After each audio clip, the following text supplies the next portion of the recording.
I'm Ariel. I am a History and International Relations student at King's College London, and today I'm here to share the story behind the article I recently wrote titled Beyond 1974, Reimagining Youth Identity in Post-1974 Cyprus.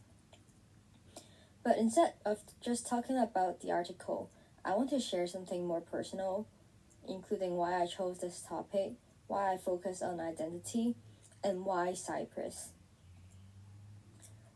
This piece to me was not only about academic history, but also about how young people inherit conflict and how they slowly reshape it, acting as active agents. So, let me start from the beginning.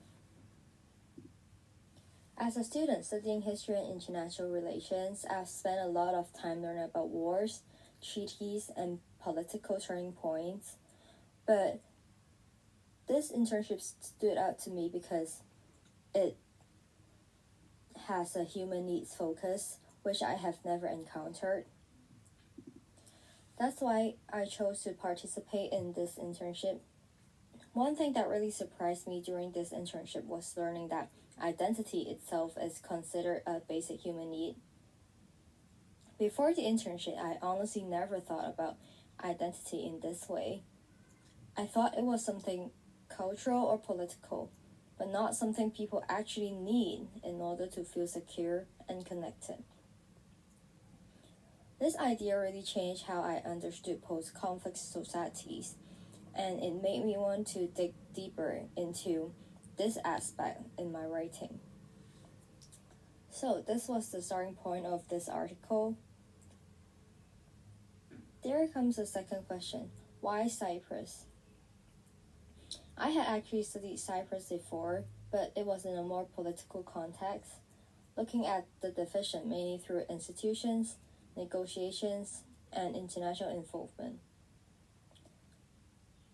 But this time, I want to approach the island from a different angle, not from the perspective of diplomacy, but from the perspective of ordinary people, and especially young people growing up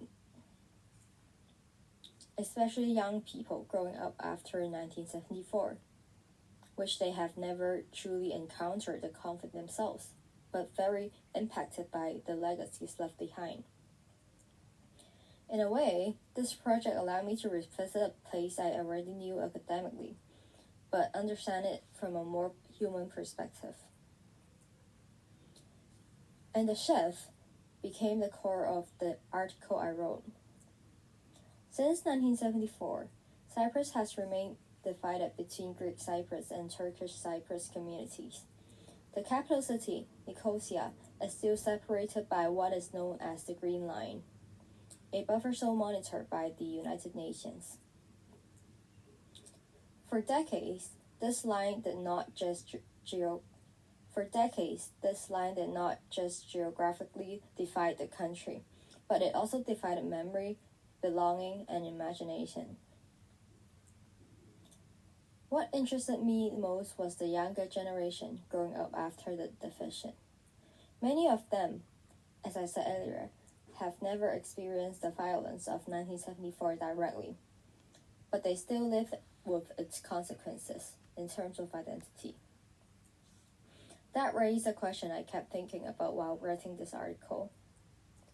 If a generation inherits a conflict they never experienced themselves, can they also reshape the identity that came with it?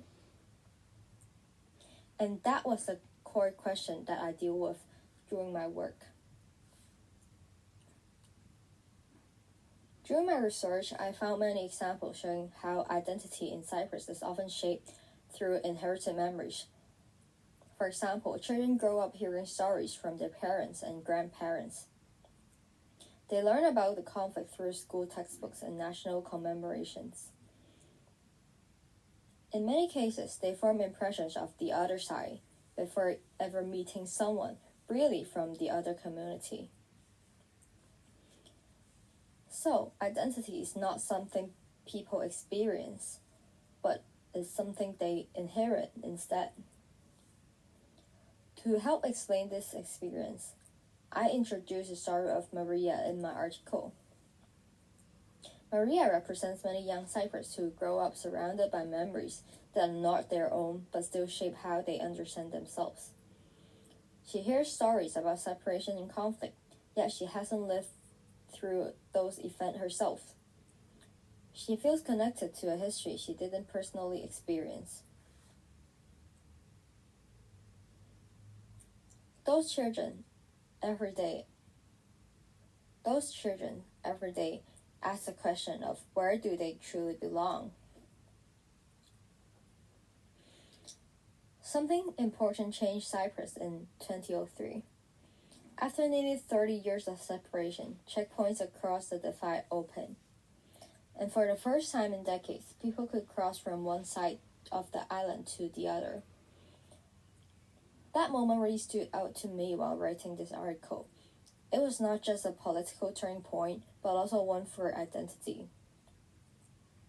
Imagine growing up your entire life unable to see the other side of your own island. And then suddenly, the border opens. Thousands of people crossed immediately. Some searched for their former homes, and some just wanted to see the places they had only heard about in stories. Some wanted to see places they had only heard about in stories.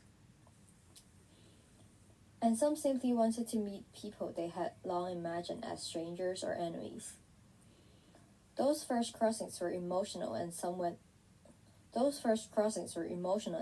overwhelming, but they also created something new.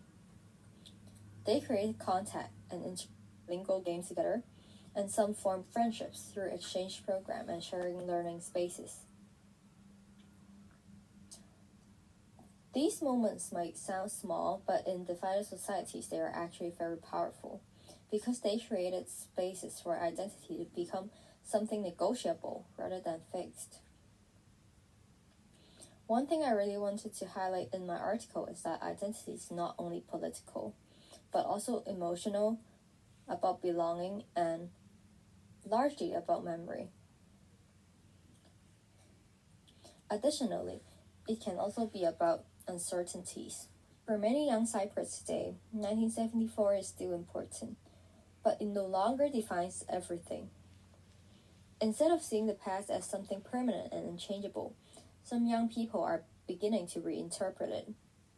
The idea was very hopeful to my writing. It was also very meaningful. While writing the article, I also encountered some of the challenges, and one of them was it is actually quite difficult to find ordinary and everyday stories from young people in divided societies. The political side are well documented, but personal experiences and small moments like friendships, conversations, are harder to find in a large base of academic sources. So, part of the challenge was trying to bring those human experiences into the article while still keeping the history accurate and grounded. That is why I chose to include youth from both sides, because it helped represent the emotional side of identity that timelines or data doesn't really show. And another challenge was balancing historical explanation with accessibility.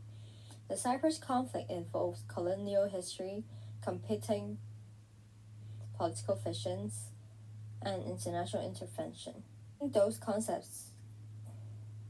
Explaining those concepts clearly while keeping the focus on identity required careful decisions about what to include and what to simplify. Sometimes writing simply is actually harder than writing academically.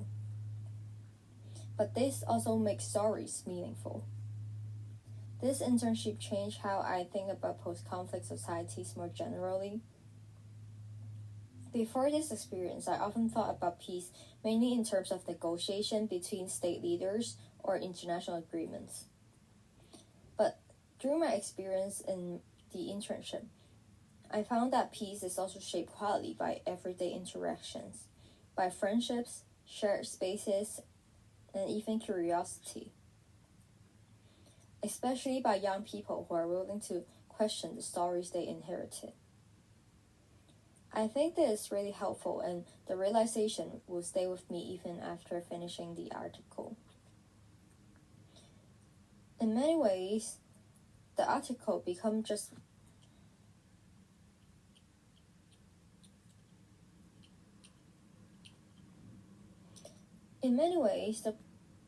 for me, that's what makes Cyprus such a meaningful example to study. Today, the island is still physically divided, but socially and emotionally, something is slowly changing. And young people are the agents for changes. If there's one idea I hope listeners can take away from my podcast, it is the future of post-conflict society is not shaped only by state leaders, but also by everyday choices made by ordinary people, and especially the younger generations. Sometimes identity is inherited, but sometimes identity is also rewritten.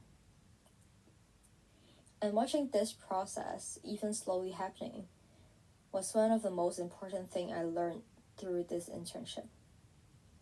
Thank you for listening.